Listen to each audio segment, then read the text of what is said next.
welcome to episode 3 of From Then to Now, the save where we try and take the wrestling world from 1992 all the way up to the modern day. My name is the Phantom TEW, and I hope you guys will join me on this long journey.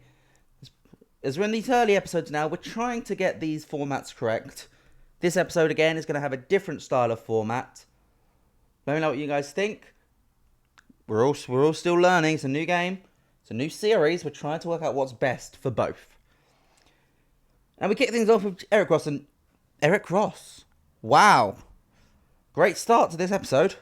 Eric Bischoff and Jim Ross making their entrance. That's our WCW Saturday night commentary team. So they make their entrance. They get 48. And our pre-show match sees Tracy Smothers defeat Scott Armstrong in 9:32 with the Jawjacker. It's just a match to continue the feud between the Armstrongs and the Young Pistols. There, more continuation is going to happen on the B show.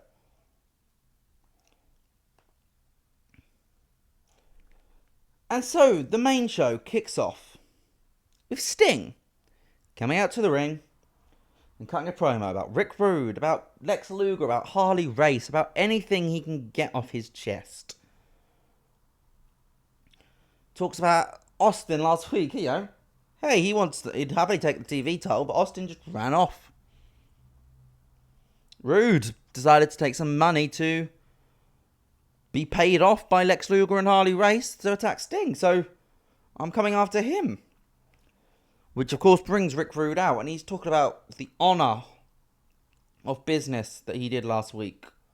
That it's not about money for him, it's about seeing Sting suffer.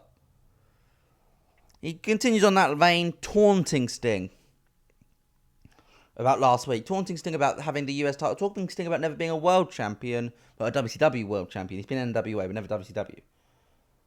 And in the end, Sting snaps and he gives chase. Rude runs back through the curtain, through the tunnels, and the camera follows Sting through, and we get this beautiful shot of them running through the backstage area when Rick Rude suddenly stops and turns around. Because you can see who else is on the screen. It's everyone. So, the entire Dangerous Alliance beats down on Sting. It's an ambush, a complete ambush on Sting. Paulie dangerously stands next to Rick Rude and they're yucking it up.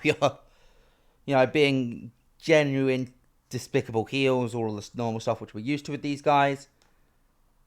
And that is how we open our show. So, first match of the card sees the number 1 contendership for the Light Heavyweight Championship. It's the match which has been announced last week. It's been hyped up throughout the B shows because of the injury to Brian Pillman. And it still goes 10 minutes. But Richard Morton, in the end, is able to take advantage of Pillman's injury and pick up the victory with the diving crossbody. And Richard Morton is the number 1 contender to the Light Heavyweight Championship. It's 65 for Pillman and a 53 for Morton. And this is officially our first confirmed match for Clash of the Champions. Morton versus Liger. Gets 62 rating. Pretty good stuff. And we're about to confirm another one straight away. As Vader and Big Josh come out to sign their contract for the Clash of the Champions match. And Vader tells Josh, you know what? I'm proud of you. You took up this offer and you're coming here to fight with the big boy. But pride means nothing. And that's all you're fighting with. You're fighting to be the guy who stood up to Vader. And unfortunately, that's just not going to be what it is. You're going to be the guy who Vader put down. And that's fine. But don't pretend it's anything else. Josh attempts to jump Vader, but Vader ended up picking him up and powerbombing him onto the table, which they were signing the contract on. It's not a modern table which breaks, it's a solid table, old school. Because we don't do actual table bumps yet. But this is the first. Beats Diesel. Yeah, it beats Diesel and Brett by a couple of years, I think. Well, considering we still have Diesel. Has to. A 63, though, pretty good. Gets a 71 here as the Dangerous Alliance. Beautiful Bobby Eaton, Arn Anderson and Larry Zbysko defeat El Gigante, Ricky Steamboat and Dustin Rhodes when Arn pins Dustin with the spinning Spinebuster. Steamboat gets an 88. Jesus Christ, Ricky. Gigante gets a 26. Dustin a 61. Zbysko a 72. Arn and Bobby both get 64s. Pretty good stuff. And of course, yeah, El Gigante is the weakest link. We know this. We know that already. Gigante is not a very good face, which is why we are teasing a heel turn. Because if he's not good at it, I don't want him to be penalised anymore. He's shit enough. But at 71, after the match, the babyface... Oh, Larry's strained bicep. Anyone at fault? Nope. But after the match, the three babyfaces, currently, just bicker a little bit about who lost them that match. Dustin took the pin, but he's blaming Steamboat and Gigante. And they're a bit like, what? What are you on about? You're the one who took the pin. And Dustin's just a bit pissed off at this point. He's lost, essentially giving the Dangerous Alliance a tag team title shot, which they wanted. So, who knows what'll happen next? The Steiner brothers defeat David Isley and Simon Diamond, two jobbers, when Steiner pins Isley with the Steinerizer. And hold up, wait a minute. David Isley and Simon Diamond have excellent chemistry teaming together. These two jobbers might just get themselves a full-time job contract. Because that is handy to have, a heel tag team that can easily job but have excellent chemistry, so you'll get a little boost. Huh. That sounds like a 1-year written. Interesting. 53 rating though, not too bad.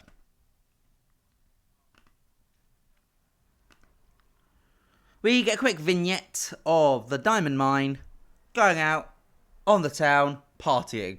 It's just continuing their character development. It's as simple as that. DDP and Vinny Vegas did not do well without a script. Scott Hall did, though.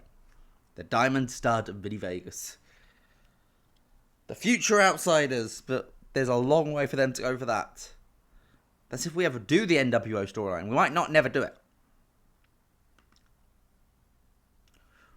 Ron Simmons quickly makes quick work of Pat Rose. 426 hits the spine buster. They have pretty good chemistry, actually. So, chemistry has been shining on us today. Gets a 63. Not too bad. And afterwards, Austin comes out. And he's like... Simmons has gone back to the back. Austin comes out and he starts talking about his legendary television title run. How he is unbeatable and unbeaten. And Simmons comes back out and goes, hold up, what? You lost last week. You ran away from Sting. And I was like, no, that's not what happened at all. Sting was clearly cheating and I was levelling the playing field by not letting him. So it's like, no, you just ran away and your response this week was to ambush him with your guys. Like, come on, it's not... I've ran away from matches before, but let's not pretend that you're undefeated. You lost last week. They all know it. You know it, Austin. And Austin just continues to claim that he's never lost. Well, not never lost, but that he didn't lose last week. That's impossible. He couldn't have. Simmons keeps getting closer, and they get face to face. And Siobhan is like, "Oh, come on, guys, let's not do this now. We can save this, I'm sure. WCW officials will find a way to settle this properly." And Austin just smirks and rolls out of the ring. And the main event sees Barry Windham defeat Cactus Jack in 15:22, the first proper length match of the show. Well, I'm not counting the opener because that was a 10-minute match, but with the superplex after Brian Pillman attacks Cactus Jack. Gets a 66-64 Wrestling 50 crowd, and Barry Windham and Cactus have good chemistry, but it gives Barry a big win. It continues Jack and Pillman. It's a pretty solid angle. It's not really much more I could say about it, to be honest. It's a 66. I'm happy. I hope you guys are too. Let's see what the overall show gets. It's a 66 again. We gain in 1, lose in 4. But I think the key thing is something which isn't there. We've got enough hot storylines. We've done it. Finally, it's the first episode I get to end without having to worry about the hot storylines. Thank fuck. Although our music is slightly worse than I assumed WWF. Which is annoying. So that probably took us down a couple. It's not terrible. I'm happy. I hope you guys are too. So let's get into our B shows, which are going to be done slightly differently this time. Headhunters debut beating PN News and Van Hammer. The Young Pistols talk with Eric Bischoff about the Armstrongs. Dustin Rhodes and Ricky Steamboat give the Dangerous Alliance a title shot. DDP beats Marcus Alexander Bagwell, then cuts a promo hyping himself and his group up. The Freebirds beat the WCW Patriots in a squash match. A video recap of Big Josh and Big Van Vader's segment on Saturday night. Bobby Eaton and Arn Anderson accept the tag team title shot. Main event: The Great Muta beats Sergeant Buddy Lee Parker. 57 rating overall. Onto main event. The Diamond Stud beats Marcus Bagwell, who cannot catch a break. Vinny Vegas beats PN News, setting up a tag match for next week. Recap of Ron Simmons' interactions with Steve Austin. York Enterprises beat the Italian Stallion and Joey Maggs. Larry Zbyszko cuts a promo backstage calling out everyone. Mr. Hughes beat Bill Kazamizer. NWA World Champion Antonio Inoki will be at Saturday Night and Clash of the Champions. Main event of main event: Johnny B. Bad beats Bob Cook. Overall, we get a 45, not an amazing set of B shows, but a move forward in a few stories. Okay, so that is the end of episode 3. Let me know what you think about this new way of getting through the B shows. As I said, we're early in this series. We haven't quite made it to perfection, what we want as the structure of the series. So, let me know in the comments down below. And I'll see you guys next time. Make sure you leave a comment down below.